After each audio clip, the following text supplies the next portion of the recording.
Welcome back to ZMS eSports Studio, your home for all things cycling and all things virtual racing.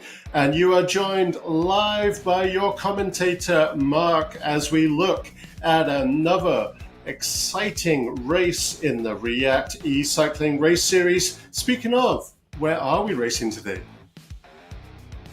Well, for stage 7, we are going to be tackling the picture perfect Costa Brava coastline in Catalonia. And this is going to be a beast of a course with 432 meters of climbing.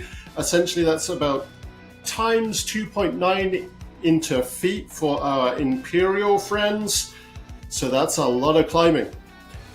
And it is a one-lapper, and it is 21.4 kilometers. So with climbing, we're going to see those riders who specialize in climbing really come to the forefront today.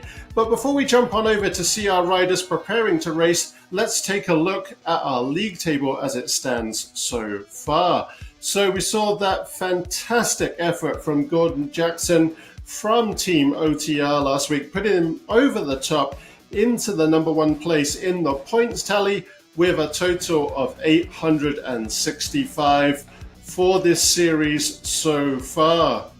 We have our North American friend BW Happ in second place with 838. Peter Austin, a teammate of Gordon from OTR as well, 770. Sean Lavelle, also from OTR, 717, and rounding out our top 5, also OTR. So really making the top spot for those top 5 places is Keith H with 681.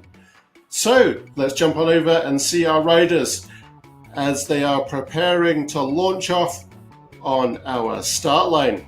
So we've got a good roster of riders today, a good amount of riders, but we're going to see that lactic acid really begin to eat its quads into those glutes with all that climbing that has to come today, especially if our contenders are on those all-important direct drive smart trainers. I can see some familiar jerseys as well. Velocity, I don't know if that's pronounced Velocity or given that it's about bikes, Velo City.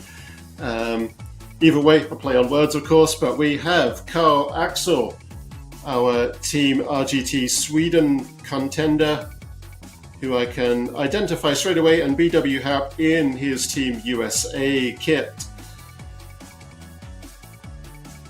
And we're off. So you can see those big power numbers already, and the watts per kilo, or the power output, the exertion of which is indicated in the color-coded meter that you'll see underneath the name tags. For example, you can see that Christophe Contant has that color code there that indicates that he's around threshold. A pen at the front there, just a little bit over threshold. And from, I always get these two nations confused, I believe Slovenia, we have S. Sen really pushing to the front there. A pen really holding on to her place at the front as well.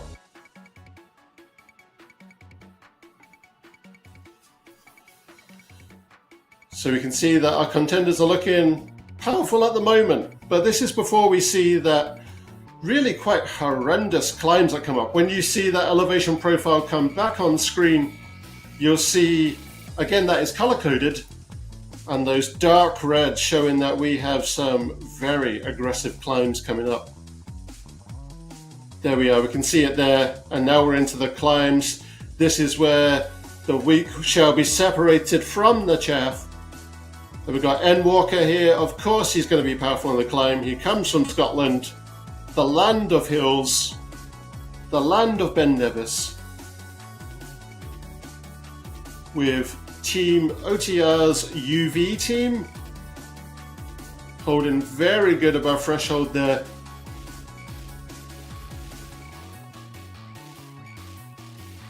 And beginning to get a bit of a breakaway. And as I alluded to in the previous race, maps like this will show you what the skill levels are. Sorry, not skill levels, that would be the incorrect terminology. What the differing abilities are of riders. We have our sprinters, we have our climbers, and all of those different skill sets in between. But this course for sure is going to show you who the climbers are. And N Walker there is doing a fantastic job. Neil Walker. And we also have a Slovenian contender here, really pushing ahead. Again, also a land of hills there, just northeast of Italy. So Simon Secchi really showing us what he's got. My familiarity with Slovenia comes from being a metalhead and from the huge Metal Days festival that they host there, which is in fact in the mountains. Christophe Contant with the Pedalers team. And just beside him there we've got Carl. Carl is somewhat of an all-rounder.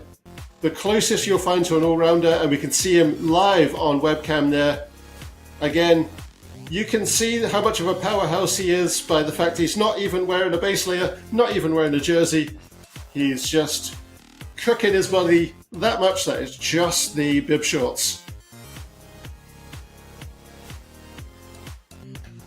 So Simon Secchi, Neil Walker, Christophe Contant really showing us what they have for climbing, as well as Carl, of course, who is beginning to close that gap that's forming. So Simon and Neil have shown us what they've got for climbing, but we have downhills coming up, because what goes up must come down, and they're sharp downhills. So are we going to see the playing field become leveled?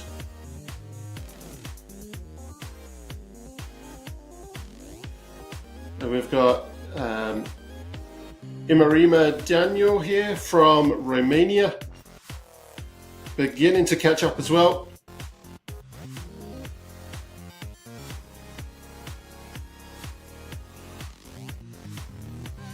And we've got Evan Oystensen with the R3R team. And I believe I mispronounced Evan's name last time, and I can see that he's changed his name to be phonetic in here, so I appreciate you doing that. You didn't have to do that. Somebody could have just dropped a comment telling me how to pronounce it. And Rob Miller here, another North American contender, beginning to also catch up to that group. So it's interesting to see that normally climbs, again, normally separate the differing rider strength, the different rider abilities, and begin to stretch stuff out. But it's interesting to see that things are beginning to, if we look at that analogy of elastic band, we've had that stretched part, and now it's beginning to come back to relaxed, where all the riders are beginning to catch up with one another. So that's interesting to see. But this is our first major climb, and of course those differing abilities have begun to show already, but won't really bear fruit until we get deeper into the course, deeper into the aggressive climbing to come. So that's going to be an interesting dynamic to watch. So Andrew Penn. My apologies, I was saying Ann Penn because that previously was spelled out as Ann Penn in previous races. My apologies for that. Andrew Penn. And we have a contender from Poland in this secondary or maybe even tertiary chase group here, beginning to flatten out and into a downhill. This is where sprinters might find their advantage just ahead of the downhill to come. And Thomas Sturz from Poland. Pleasure to have you here, Thomas.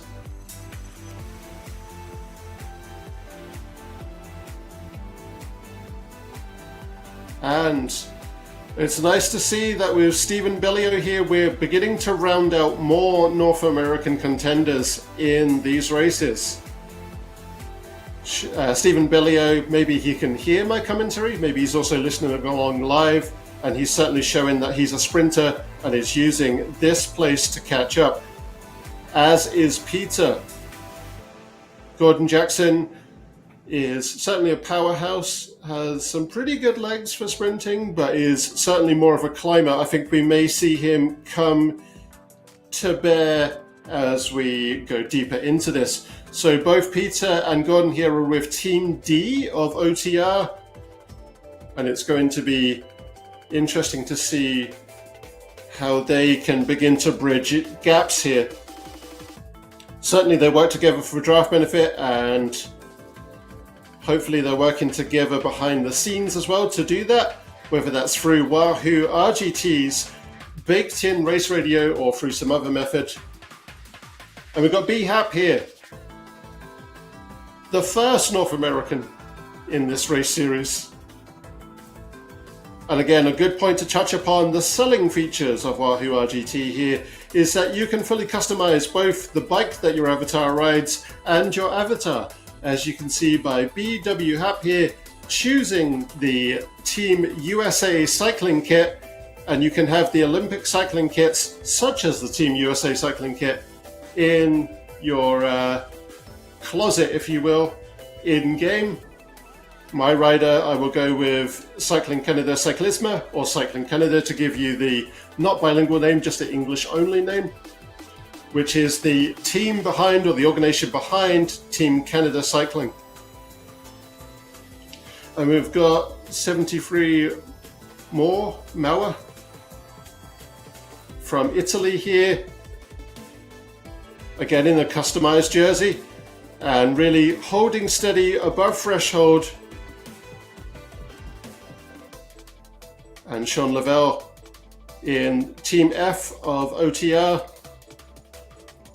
holding fairly stable here, and not too high of a cadence. I have a suspicion, from also being a grinder, from also being a big chainring fan myself, that he may be in the big chainring and just shifted back across the cassette, because his cadence is not as high as it would be in the small chainring. Andrew Street here, a fellow Brit, beginning to catch up with Sean. Again, holding fairly stable at a fairly lower cadence, and just that little bit above threshold, that 15 to 20% above. And again, to go through that color coding, you can see on Sean there that he's peaking well into a dark red, which means he's going into full anaerobic. And we've got M. Detzalt from Italy here, Moiro Detzalt, and he's holding fairly stable as well.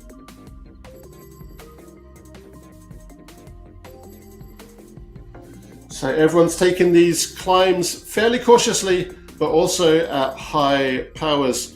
Everyone's looking to not let go of those rear wheels, because in a climb, if you're going up against somebody who specializes as a climber, you're going to want to keep those rear wheels as close to you as you can muster. And we got Nico de Soiter here, or de Zoyter, sorry, Nico de Zoyter from Belgium, beginning to make his way up this not too aggressive climb. And I think the reason people are pacing their cadence but keeping higher power right now is they know that the more fierce climbs, the more fierce elevations are yet to come. We've got Andre Agoslo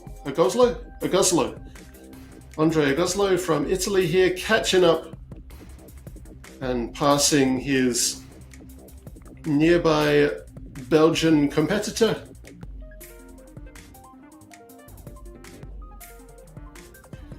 And of course, John Rogers from the Republic of Ireland, I'm sure riding out in the real world in those rolling hills of the Republic of Ireland is going to come to bear fruit today for John in these climbs. And again, appears to be pacing himself, knowing that we have those sharper elevation grades yet to come.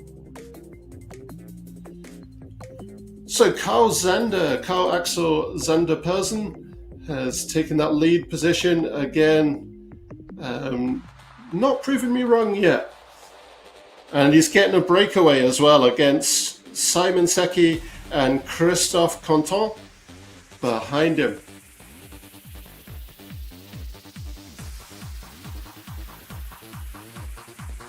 Holding stable at threshold or just a little bit above.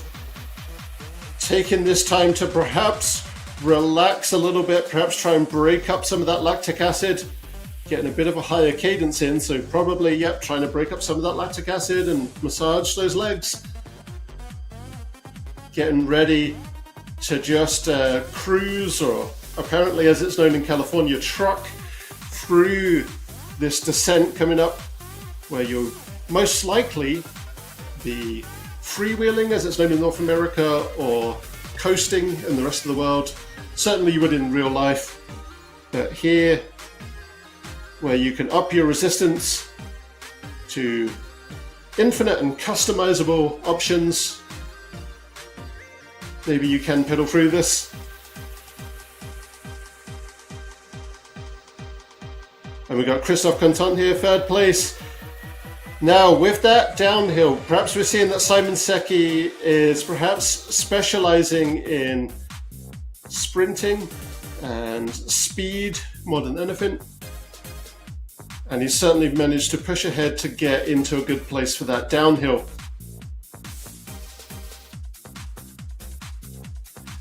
But can Christophe Contant level this out, catch up to Simon Secchi as we get into this very aggressive climb that is coming up? So you can see on elevation profile at the bottom there, we're with Christophe Contant, and he is the blue downward arrow, the big blue highlighted one. And we can see that those big, sharp, dark reds are coming. So certainly doing faster feet, massaging those legs, certainly enjoying the rest for now. But Christophe is going to want to power ahead as we get leveled out and begin to elevate back into more sharp terrain. And Arimia Daniel here, our Romanian contender, also trying to get some speed on this downhill, again knowing that the effort is to come to be in a good place for contention for third spot at least. And we've seen Arimia do fantastic efforts before, so I'm certain getting back into a good spot here, pushing up to third and maybe even higher, isn't outside of those realms of possibility. Neil Walker from the UV team of OTR is looking to also catch up with our Romanian racer there. And again, faster feet on the downhill, massaging those legs ready for the effort. Simon Secchi here really beginning to push, getting into that 15-20% above threshold, but kind of pacing it here. Perhaps waiting for the zenith of our climb to really begin to surge. But that does put Christophe in a good place to chase. There we go. Look at that. Just as I suspected, the true power of a climber is being shown here, and the differing abilities come to bear. As is such with Arimia as well, as you can see, just chasing that rear wheel of both Christophe and Simon. So team pedalers in a good placement right now. And if anyone can show what pedalers have, what pedalers can bring to the table, it is Christophe.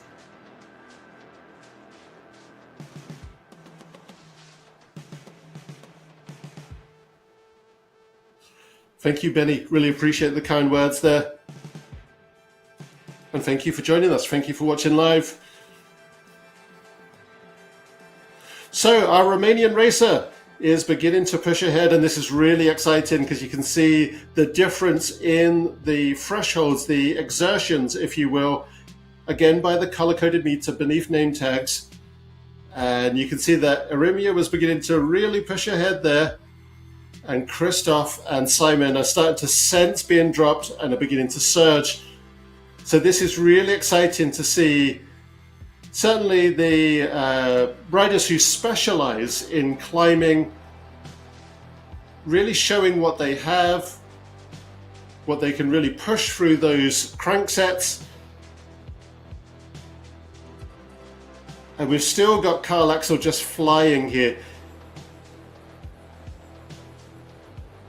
Now, Carl, I've rode and raced with Carl before, and that may look like a low cadence, but that's certainly Carl doing what for him is a fast cadence.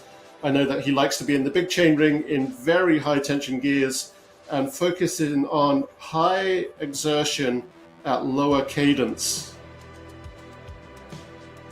And that's certainly how you can tell he's a powerhouse and is certainly going to specialize in climbing, but he certainly doesn't do too badly at sprints either. So one of our few all-rounders.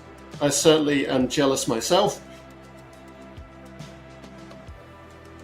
So Arimio has really pushed ahead for that second place, but where things level out is where we can see, again, the differentiation of abilities, and Simon, who certainly has something held back for sprinting as well as for climbing, another all-rounder, can certainly begin to push ahead here, and that's what he's doing, that's what we're seeing here.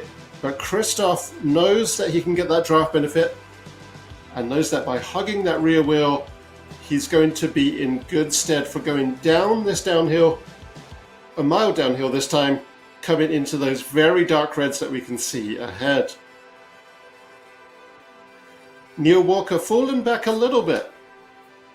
But again, I'm sure if Neil isn't just a virtual racer, if he races in the outside world, or at least rides in the outside world on a road bike or gravel, being that he's from Scotland, I'm certain that he's had some training on those hills that are abundant in Scotland. So maybe we can see him pull something out of the bag yet to catch up with the likes of Christoph, with Simon, with Arimia. And I'm certain that Neo is not out for the count yet. But the real question is, our chase group here, which is spaced out because this is very, very terrain, can they catch up with Carl Axel? That's the real question. So Carl is just entering. You can see on the top elevation profile, top right, you can see that white triangle that's ahead of us going into those dark reds. That is Carl. He's still just flying and he's making climbs look upsettingly, depressively easy. Thomas Sturts here, Andrew Penn, all beginning to chase.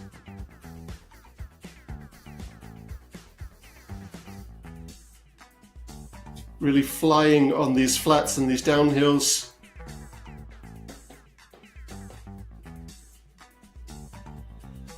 So we have Gordon Jackson here, a true powerhouse. And again, I'm certain he hasn't showed us everything that he has in his legs that he can really juice out of those cranks as we get deeper into the race. I'm certain he's holding something back.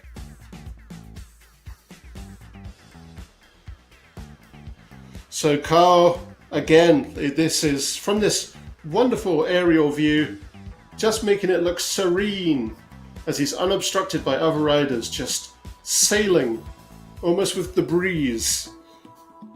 But we can see that fantastic pain face on his webcam there, and that's how we know that it's not that easy in reality. So with Team RGT Sweden, is he going to shoot RGT Sweden up that league table?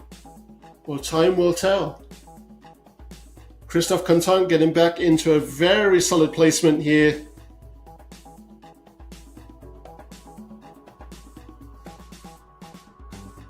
everybody. It doesn't matter how powerful you are on a course like this. You are going to have peaks and troughs, and certainly we see the peaks of those powers and the trough of those power numbers as well.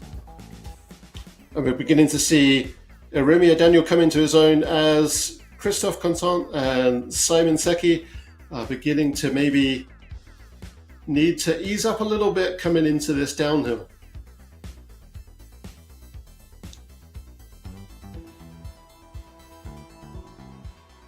So here we are with our live overlay map.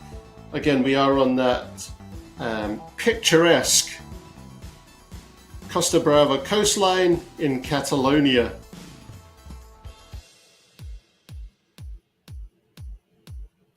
And all of our fantastic graphics and camera work is provided live by Damon from ZMS eSports Studio, live out the UK.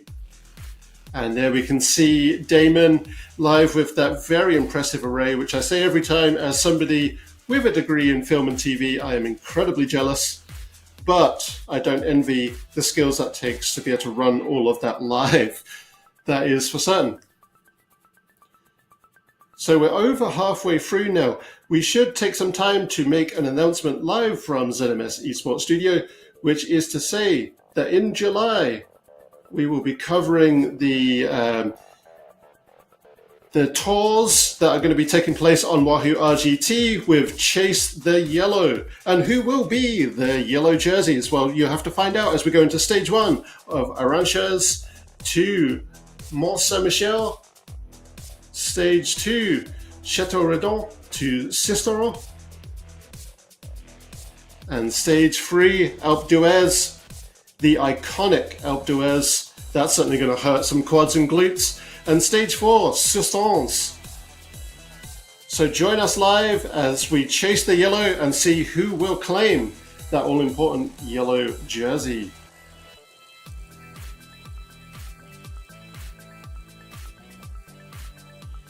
So Eremia beginning to get a bit of a breakaway here. Breakaways are hard to maintain on climbs. Depressingly hard to maintain. But Eremia is very much holding their own here.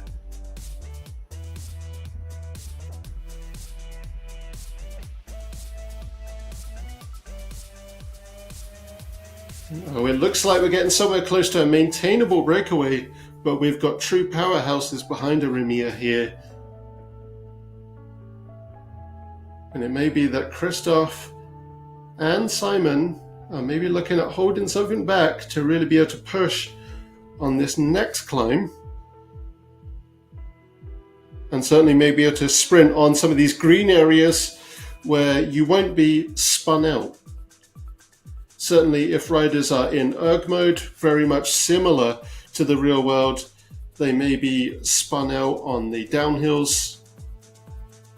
But if you're not, if you're just using trainer resistance, unfortunately, and this is the same in all virtual cycling platforms, the reality can kind of differ a little bit, and you can actually pedal in some very aggressive downhills. But let's see what Simon and Christophe can bring to bear as they begin to maybe show some sprinting efforts, as we do have some sizable downhills and sizable areas of that green where some pedaling can be done. We've got R. Miller here, one of our few North American contenders, being chased by Thomas Sturz.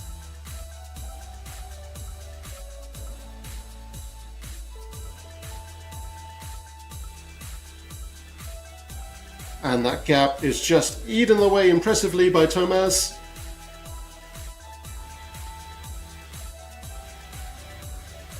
Andrew Penn is beginning to close that gap as well, beginning to really find his feet as a climber in this race. Hopefully not cooking his cardio effort though. We kind of want to see all the underdogs catch those rear wheels.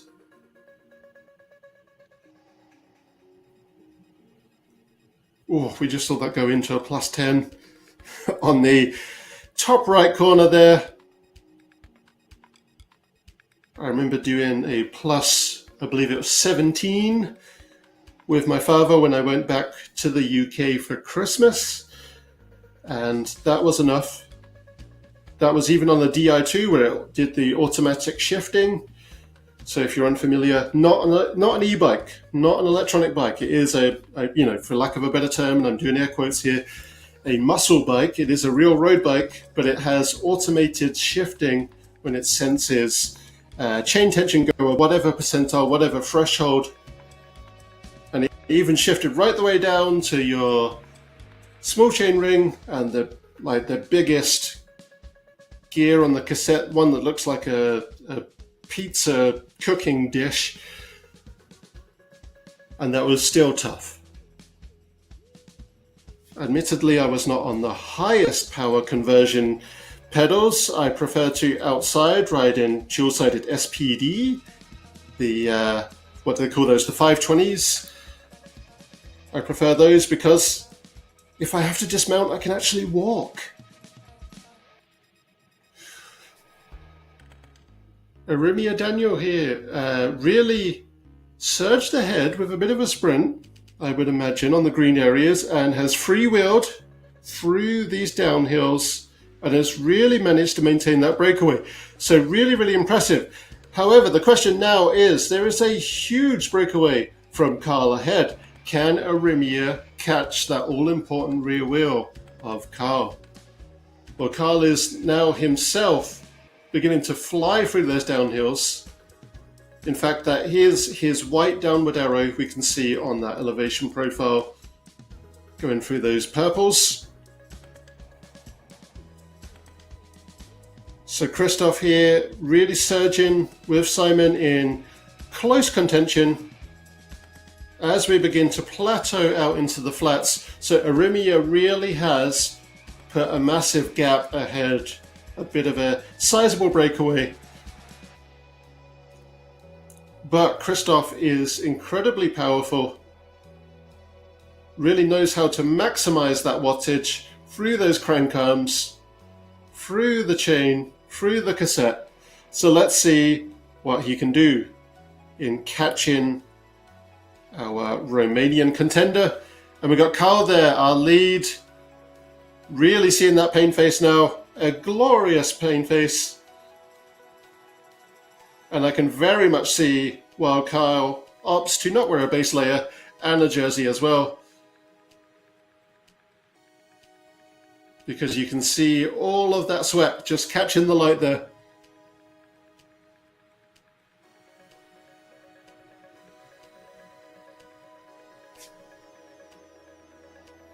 Neil Walker here, beginning to catch up with Thomas Stertz, who has really surged ahead because Neil was ahead of Thomas. And Thomas is actually beginning to fly again, getting into those dark reds, getting into the full anaerobic. Ryan Miller there is catching up to Neil. I think unfortunately we're beginning to see Neil maybe has exerted a bit too far and has maybe begun to cook that cardio effort. But hopefully with this downhill he can recover, really begin to rest that heart rate, really begin to get into a place where he can break up that lactic acid. My apologies, Rob Miller, not Ryan Miller. I will, full disclosure, I always get thrown by the single first name initial. I'm one of those people that I have a retention of like 10 names. I'm running on like a 10 kilobyte RAM for names. Gordon Jackson from the D team of OTR beginning to push ahead here, but as is Stephen Bellio from North America, and has really got in between those two team members there, perhaps as a tactic. I mean, a good tactic is to get inside your competitor's head. So Peter Austin here doing a fantastic effort to catch up with Gordon, who is beginning to fly now. We're beginning to see him unleash what he's been holding back. Especially knowing now that he is contending with another rider from a rival OTR team. There are so many OTR teams that they rival each other.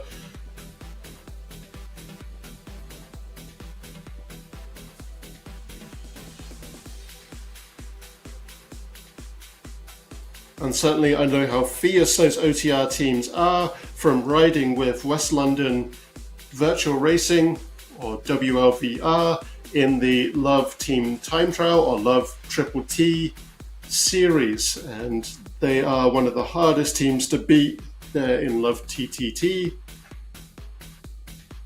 But we have been successful in managing to avoid relegation from League 2.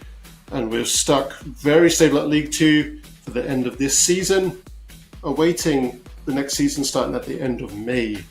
So I'm looking forward to that. So Carl here, again, serenely unobstructed by other contenders.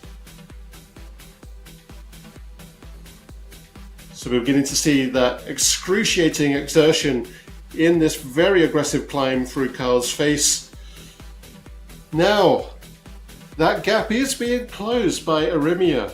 Can Arimia really push ahead enough as the crest of the hill plateaus there to get into a good placement for that downhill roll? It's going to be a tough one to tell for sure, because Carl really is flying. I think maybe now that Carl is in those really downhill gradients, maybe it might be a bit too late, but certainly Arimia has done fantastic to go from 5th to 2nd and make a huge breakaway in 2nd. Christophe Contant here, and again, no effort to be sniffed at here. This is a difficult course, a difficult track, and everyone has done fantastic.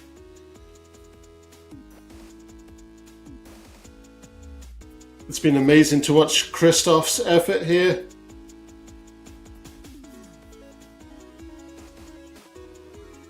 And Thomas Stertz holding very stable, probably about 40% over threshold there in that kind of amber orange.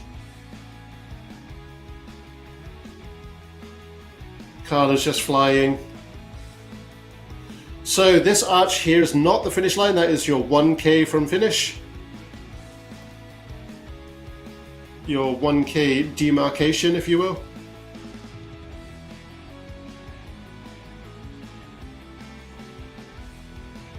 So Arimia is getting even closer with this downhill, but it may be fair to say that this is another win for the soaring Swede.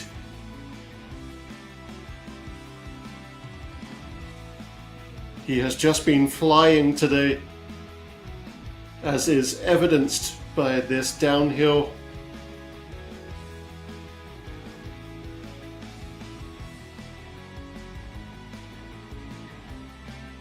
And this is going to give Carl, as you can see through the webcam, some much needed time to catch his breath. That turn there nearly broke my brain. I don't know what it was about that.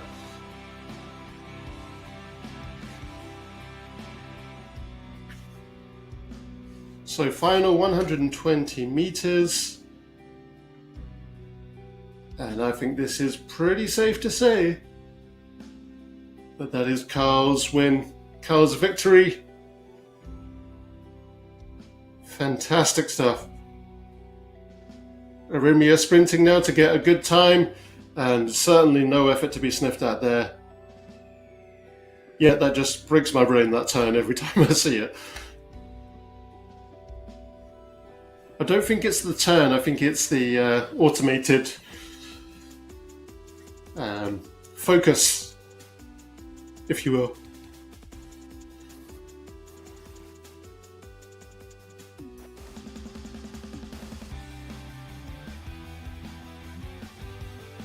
Oh, now this is the real race contention here. This is both fairly good sprinters, Christophe and Simon.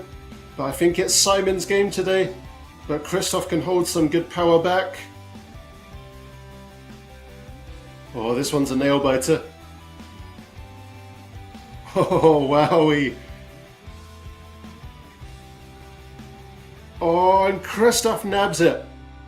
I believe that was Christoph. We may have to take a look at the times to be certain. It was certainly very close to that finish line as Christoph surged forward. We're going to see a similar contention, I believe, a similar sprint contention between Thomas and Neil. And this is the exciting stuff that I love.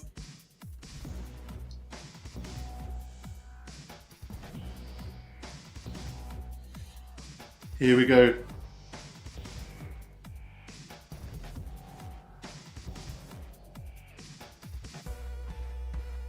Certainly a more conservative sprint here. And now we're going to see those numbers come, I think.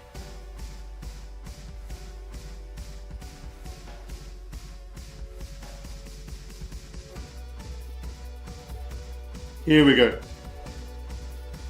The final 100 meters. Has Neil got this in the bag? Or is Thomas's surge here going to claim it? And it's a win for the speedy Scotsman. Rob Miller here for the USA. And Andrew Miller for the UK. Are they close enough for a bit of a sprint contention here? Because I'm getting pretty excited watching all these two-rider sprints.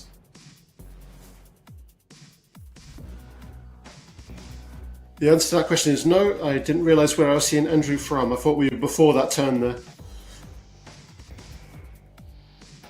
Stephen Bellio, also for the USA, helping to round out the top 10, and just right behind his teammate, also from the USA.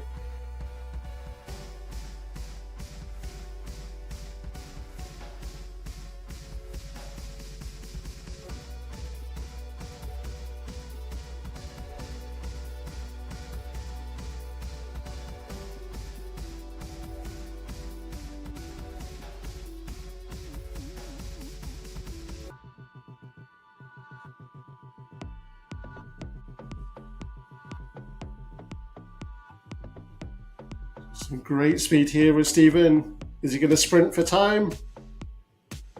Yes, he is.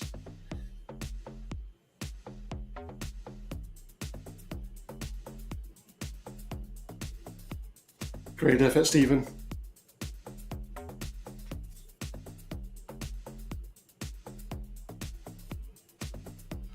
All right, so as we watch Gordon cross the finish line here, as he crosses, let's jump on over to the top 10 and the times.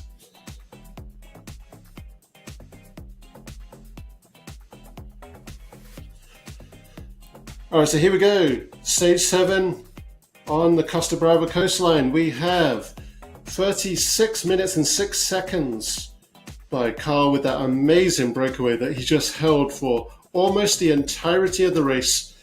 And then 35 seconds behind Arimia Daniel, who really put in a phenomenal effort to come from 5th place to 2nd and get impressively close to catching Carl.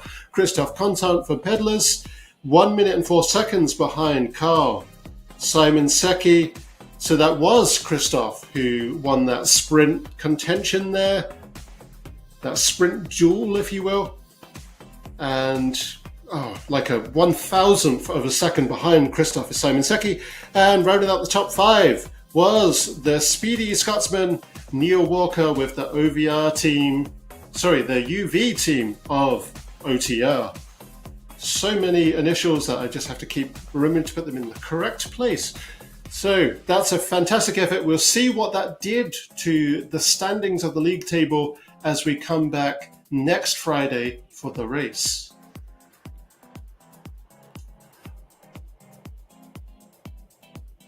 That was so impressively close with Christoph and Simon. Thank you for that replay, Damon.